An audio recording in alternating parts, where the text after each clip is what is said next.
အားလုံးပဲမင်္ဂလာပါရှင်ဒီနေ့မှာတော့ရှင်းပြပေးချင်တာပေါ့နော်ဒီမှာစာအုပ်လေးကိုခေတ်ပညာရဲ့ KG စာပောက်ထဲမှာဆိုရင်စာအုပ်8အုပ်ပါတယ်ပေါ့နော်အဲ့ဒီစာအုပ်8အုပ်မှာဆိုရင်စာအုပ်လေးမှာနာမည်လေးပေးထားရပေါ့နော်ဒါလေးဆိုရင်လည်းလက်ရေးကလေးလှအောင်ကွယ်လေးစင်ရေးကြမယ်ဆိုရင် तू ကဘာစာအုပ်လဲဆိုတော့ tracing စာအုပ်ပေါ့နော် tracing စာအုပ်လေးပါပြီးတော့ဘီးအခရာစလုံးများသင်ကြားကြဆိုလားလို့ရေးထားလို့ရှိရင်ကျတော့ तू ကမြန်မာစာအုပ်လေးပါပြီးတော့ alphabet လေး ABC လေးချက်မှတ်သားပြီဆိုလို့ရှိရင်ကျတော့အင်္ဂလိပ်စာအုပ်လေးဖြစ်ပါတယ်ဒီစာအုပ်လေးကကျတော့ဒီမှာတချို့စာအုပ်နာမည်လေးကိုမသိတော့လေဒါဆိုလို့ရှိရင်ဒိုင်နိုဆော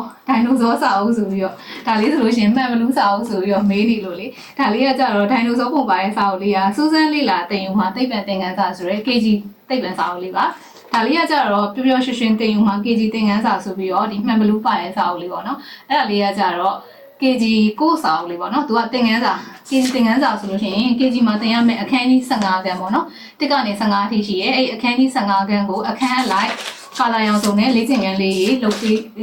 ထည့်ထားတဲ့စာအုပ်လေးဖြစ်ပါတယ်ဒါလေးကတော့ KG သင်ခန်းစာစာအုပ်လေးပါ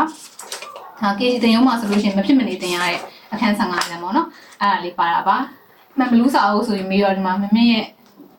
ကလေးလေးတစ်ခါလေးကြာရင်မှန်ဘလူးစာအုပ်လိုက်ရှာနေရလို့ပါဒါလေးကကြတော့ဒိုင်နိုဆောစာအုပ်လေးဆိုပြီးတော့မေးနေတော့ဒါကသိပ္ပံစာအုပ်လေးပါသိပ္ပံကြတော့လေသူကသိပ္ပံမှာဆိုလို့ရှိရင်သဘာဝပတ်ဝန်းကျင်ကိုစူးစမ်းလေ့လာတတ်စေဖို့အတွက်ရည်ရွယ်ပြီးတော့ထုတ်ထားတဲ့ဒါ KG သိပ္ပံစာအုပ်လေးလည်းဖြစ်ပါတယ်ရှင်အားလုံးကိုကျေးဇူးတင်ပါတယ်ရှင်